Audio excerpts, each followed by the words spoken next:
बलांगीर जिला अंतर्गत खप्राखल पुलिस को एक बड़ धरणर सफलता मिली। सूचना अनुसार एक ट्रैक्टर गाड़ी चोर गैंग को काबू करिबारे सफल हेबा सह चोरी होइथिबा ट्रैक्टर गुडी को उद्धार करा जाइथिबा पुलिस प्रशासन एक प्रेसमिट जरिया सूचना देछि। प्रकाश जे चोरी होइथिबा 4टी ट्रैक्टर, गोटे बोलर पिकअप भ्यान, एक मोटरसाइकल और 10टी खाली गैस सिलिंडर उद्धार करथिबा सूचना दिया जाइछि। एहासह 5 अभियुक्तों को गिरफ्त करी कोर्ट चालान करा जाइछि। सूचना मुताबक गत 29 तारिख खप्राखोल थाना बजलसागर गाँवर हृदानंद साहू निज घर सम्मुखरे तांकर ट्रैक्टर महिंद्रा युभो नंबर OD03X 1839 को केही अजणा व्यक्ति चोरी करी नेथिबा खप्राखोल थाना रे अभियोग करथिले। एने खप्राखोल थाना केस नंबर 38/24 रे एक मामला रुजु करी चोरों को धरिबा पाई विभिन्न सूत्ररू तदंत करी चोरों को धरिबारे सफल होइथिले।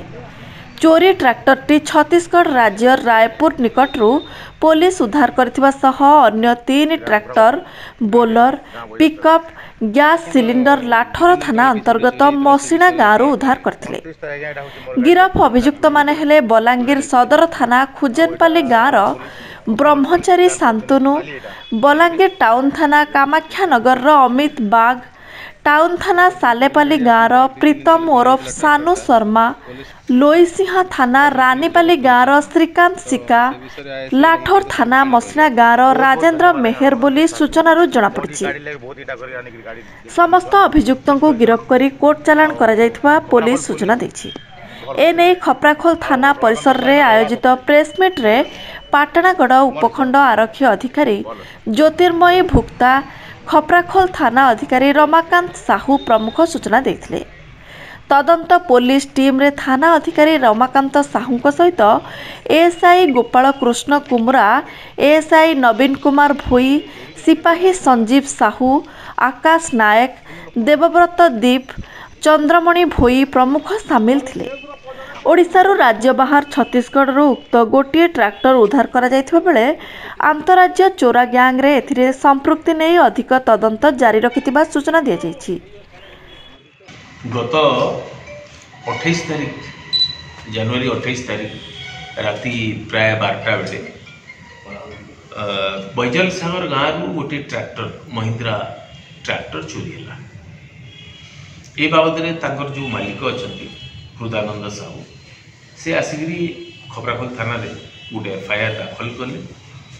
एफआईआर दाखल कलापर आम गोटे चोरी केस टी कलु एवं आमर जे थाना अधिकारी अच्छा खप्राखोल थानार रमाकांत साहू तांको नेतृत्व रे एक टीम फॉर्मेशन कराला एवं तदंत रे अति अल्प समय भितर आम प्राय 36 घंटा मध्य आम केसटा को डिटेक्ट कलु। केस संक्रांत रे 5 जन मुदाला, मुख्य अभियुक्त तार 4 जन सहयोगी, 3 जन सहयोगी एवं जड़े स्टोलन प्रॉपर्टी रिसीवर बा चोरी होइथिबा ट्रैक्टर एवं अन्य सामग्री रो जे क्रेता ए समस्त को अरेस्ट करिछु एवं चोरी होइथिबा ट्रैक्टर केवल गोटे नुह तदंत रे आमे इंट्रोगेशन रे तांकोठू आहुरी 4 गोटी ट्रैक्टर जबत करिछु, 10 गोटी एमटी गैस सिलिंडर जबत करिछु एवं सेमाने जो चोरी करिया पाई आसीथिले जो बोलेरो पिकअप भैन ताकू मध्य आमे जब्ती करिछु एवं गोटे मोटरसाइकिल जोटा कि गोटे फैक्ट नंबर से लगा हितिला, पैशन प्रो मोटरसाइकिल थिला से गोटे फैक्ट नंबर लगा हितिला जोटा कि सीडी डिलक्स रो बाहरुची एवं ए सब को जब्ती करी वर्तमान आज 5 जन मुदाला को ए केस रे अदालत रे हाजर करा।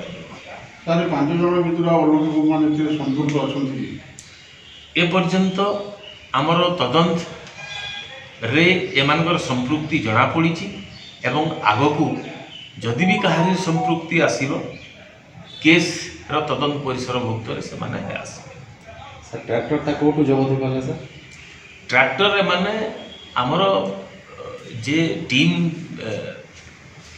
जो फॉर्मेशन होता आमर विभिन्न सूत्र को आम आधार कलु यथा सीसीटीवी फुटेज को आम वेरीफाए कलु विभिन्न सोर्सेस एवं आमर इनफर्मर मानक सूचना आधार करी एटा देखागला ये ट्रैक्टरटा बैजल सागर आपणकर पंकीमुंडा होकरी उद्यान बंद होकरी नुआपड़ारू रायपुर अभिमुखे जीवार आमको आसीगला एवं से प्रीवियस केस सिमिलर केस एवं ताकू आमे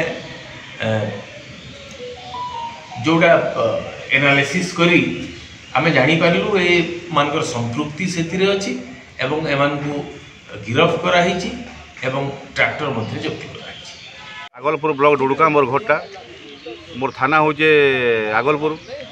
मोर गाड़ी 21 तारीख राति रे चोरी होइतला। मुझे जतले 22 तारीख देखली मोर गाड़ीटा नहीं थी।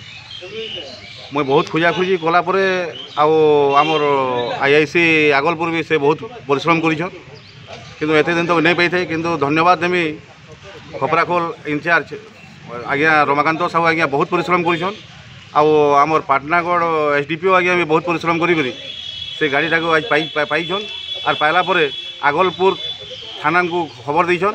थाना खबर देला पर से मते कहले जो जिमा जो बोले मुझे आसी देखली जे मोर गाड़ी अच्छे इन धन्यवाद देमी मुई थाना इंचार्ज को रमाकांत आज्ञा को आउ एसडीपीओ को जैसे मोर जेन असुविधा थिला माने फुलफिल आज होइछे और मुई सबू बलांगीर डिस्ट्रिक्ट सबू पुलिस को अनुरोध करमी जे आज्ञा बाकी एंता एक्टिव होन और एंता एक्टिव हेले चोरी नहीं हुए मोर धारणा अच्छी। Balangir Santosh Kumar Nayak report ONM news.